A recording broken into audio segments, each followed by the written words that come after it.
I'm so excited. I really want to know all about your company. Okay, so, right for all then. Your company makes throwable bricks. That's a unique product. How did you come up with that idea?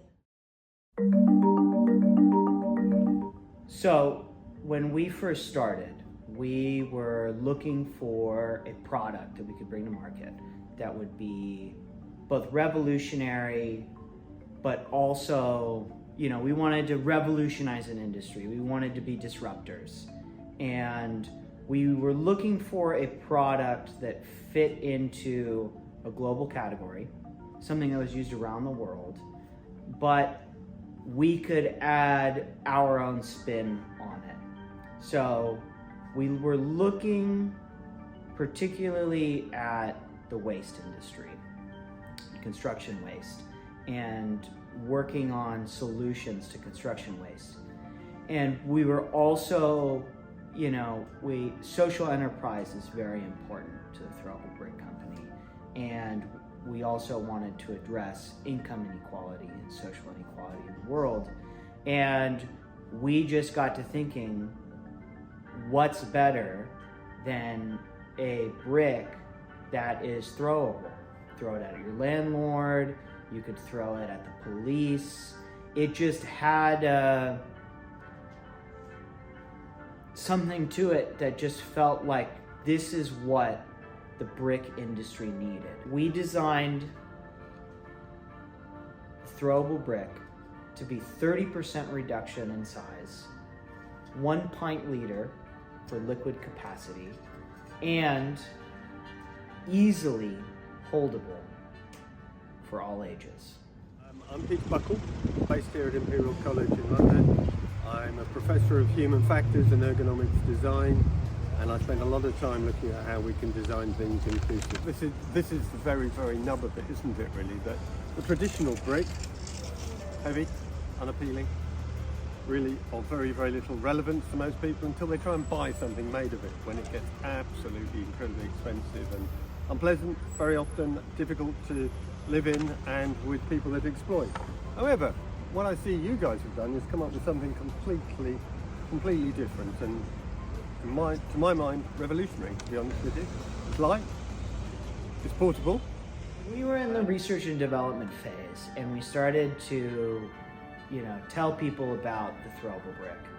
There was a lot of buzz, a lot of interest, but it wasn't until there was a video on TikTok of our chief engineer, Jim Best, doing a throwable brick demonstration that we saw all the buzz, all the interest begin to get generated. Are we rolling, Sven? We're rolling. Okay. This is Jim Best reporting for Team Brick. Today we're looking at health and safety factors in throwing a brick at a landlord. Firstly, we've invented here, as you can see, an artist's impression, an average landlord.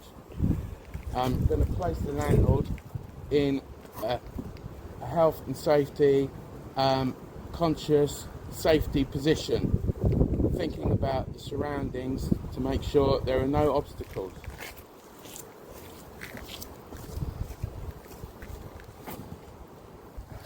In my hand I've got a standard brick. Now we might be using a lighter brick in the future. Right, now we're going to go into action. There's a few things also we need to bear in mind for health and safety purposes. One is that we, the throwee, don't also get a bit sore by throwing the brick. So I will now do some warm-up exercises to make sure I'm okay. So just back away a little bit, Sven. Testing, making sure the arm motion's okay. We will be using force, so it's important to remember that the force is with us and not against. Here we go. Are you getting this? Are you ready? This is number one. Seeing what happens now.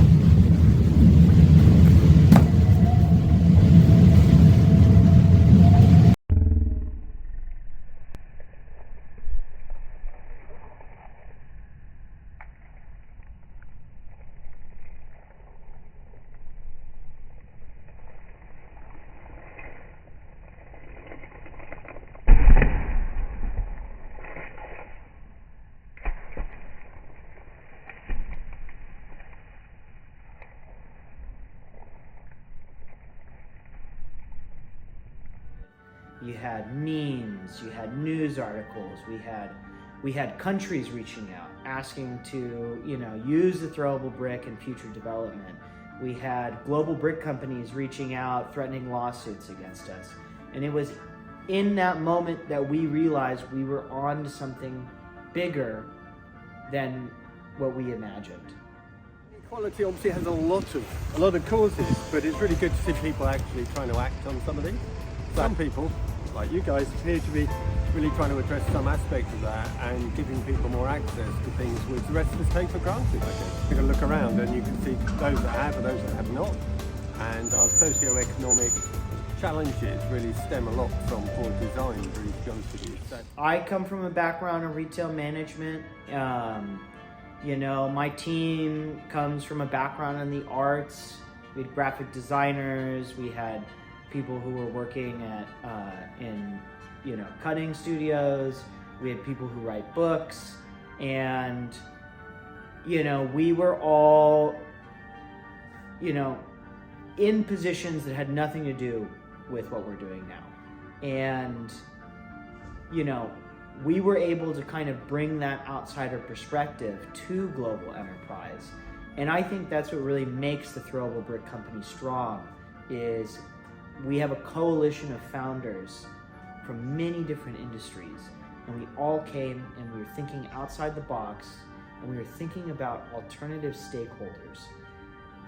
We were working with that original concept. We just knew we wanted to have the Throwable Brick, but we didn't know how much we were going to be able to innovate that. And we at the Throwable Brick company think that innovation is the way forward for the world. So we're Team Brick here, reporting from E.H. Smith to ask Alistair some questions about bricks. Would you say that there's been like a biggest innovation in like the brick industry in the past 25 years? Yeah, I mean, obviously brick making's got more and more efficient, but I mean, actually, as we speak, what's the big development I think is about to happen is we are looking for different ways to make bricks, not using fossil fuels. So all clay bricks, all the ones you see here, really are either fired with gas, or in some cases even coal. And all the big manufacturers at the moment, we're working on different ways to fire the bricks, not using fossil fuels. So people are looking at using hydrogen, electricity, other materials apart from clay as well. Is there a brick that you guys stock that you feel like is the most throwable? I quite like these. These you get a good grip with one of these, wouldn't you? This is what we call a blue engineering brick. So they're very heavy, very dense, nice and smooth, so there's no drag on it. I reckon you get a good grip on that, and you might not get a lot of distance, but yeah, you take someone's head off for that. When the entrepreneurial bug bites, you gotta chase it. I think once we started to get that research and development and begin to get some feedback about the brick, we knew that we had a monster on the line, and it has turned out to be globally revolutionary. So my name is Dr. Patricia McNair. I work in two areas. I work in palliative care, so for people coming towards the end of life with some sort of incurable condition or other, not necessarily right at the end. And I also work as a medical examiner at Frimley Park Hospital, where I scrutinise all the deaths that occur, not just in the hospital, but in the community too, which is a process of looking at why someone died, did they have appropriate treatment, were there any issues, does the coroner need to go over the case? So we do understand as doctors that socioeconomic factors play a massive part in our health, in the sort of illnesses that we're vulnerable to, what sort of ways we address some of the stresses in life. For example, we know that people under socioeconomic strain actually are more likely to smoke, more likely to drink heavily, more likely to do other dangerous activities as a way of trying to alleviate their stress and cope with things. People who are coming up with all sorts of ideas need to be aware of the risks of the things that they're making and selling. You could walk down the road to to a building site or whatever and just pick up a brick and throw it. So all these things are out there as potential missiles and whatever. My biggest concern is blunt force injury, which could do all sorts of different things to the body. It depends on which part of the body it hits, but it's perfectly capable of killing someone. It could get a fatal head injury. You could break bones and cause a lot of morbidity, that is ongoing disability. Well, if people feel better for getting rid of some of their frustration and anger, and I think maybe that's what we're talking about, maybe it does help someone diffuse their stress. We all find different ways to diffuse our stress. Some people like to go on the rampage at a football match. Some people, we all do bits of risky behavior. So it's a very common thing, particularly for younger people, dare I say, particularly for younger men, to try and get rid of some of that energy and frustration, and they can feel better for it. But we need to make sure they're doing it safely one way or the other. Hi, welcome to Team Brick again. This time we're in the lab. Well, Sven didn't book the lab, but we're in the car park of the lab anyway, and we're going to test this with our aerodynamic device. So I'm going to go to DEFCON 1. This is our standard brick for Team Brick, and you notice it's aerodynamically sound and it's green. So we're testing that. I'm going to apply the wind machine now. Sven, give me the, no.